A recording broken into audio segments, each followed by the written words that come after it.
Part two on how to heal as a narcissistic family scapegoat. So, part two is separation and observing, because you're going to get to the point where you realize that not only is that head honcho, toxic, narcissistic person individual that's causing turmoil within your life, there's going to be other people such as the flying monkeys, other people such as the enablers, people that know what's going on, or maybe they don't know what's going on, but subconsciously they are operating within this realm where they try to put you down intentionally, because that is how it's set up when you have a head honcho narcissist, when you have them running a system, a job, a structure, particularly in this situation, a family.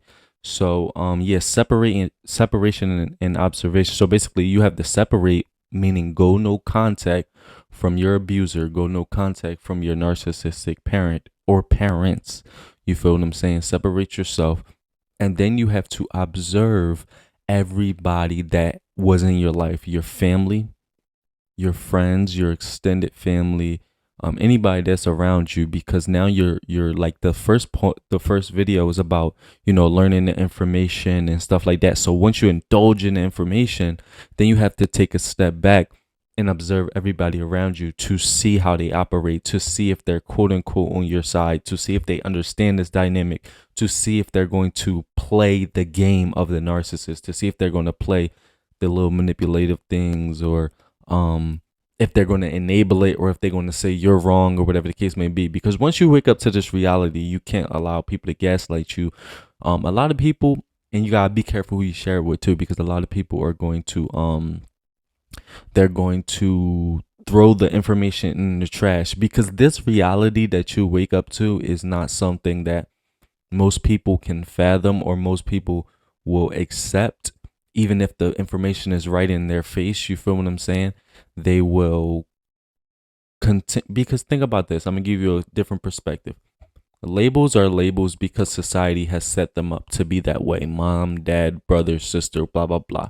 But if you take these labels off, we wouldn't have this delusional loyalty to these individuals if they were friends. If your friend did you how your narcissistic mother did you, you would not be saying that is your friend.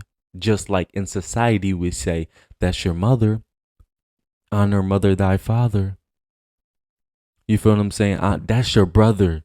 But if your brother's a toxic narcissist that wants to also scapegoat you, or that wants to bring you down, or is jealous of you, or only pretends to be close to you, buddy buddy, to make it seem like it's something that is not, on top of trying to steal your energy, on top of trying to manipulate you to do things he wants you to do. Narcissists don't love, therefore your brother, if you're the scapegoat, your golden child brother, doesn't really care about you. They see things in a different reality, in their own reality, as well as your mother or your father. There is so much going on. If you're a female and you have a narcissistic mother, she'll probably attach herself to you to pretend like she's your friend. Yeah, buddy, buddy. And then she's going to try to tear you down. She's going to try to be jealous of you. She's going to come at the closure where she's going to try to destroy your self-esteem. The same thing with the narcissistic dad. He'll do the same thing. Sometimes the dad attached to the daughter. Sometimes the dad attached to the son. You feel what I'm saying? And there's a whole bunch of other stuff that tie into that. But like I said, the second part is to separate and observe. And you're going to be going through like a mentally turmoil point in your life to where like you feel like you're going crazy, or oh my God, this can't be true. So you really got to step back, observe yourself, observe people around you. Really take time for yourself to just learn the information and observe everything, because there's a lot of going on. Everybody dynamic is different.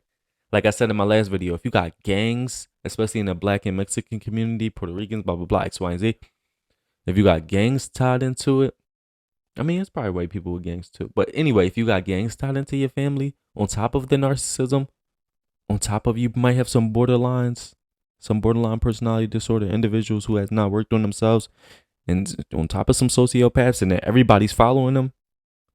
Oh, that's blah blah blah. He said we supposed to do this. This been happening for years and years.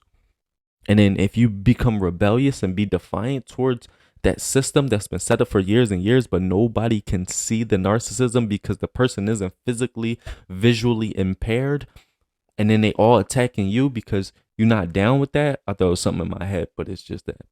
Then you got to step back, observe, and separate yourself. That's part 2. Part 3 is coming.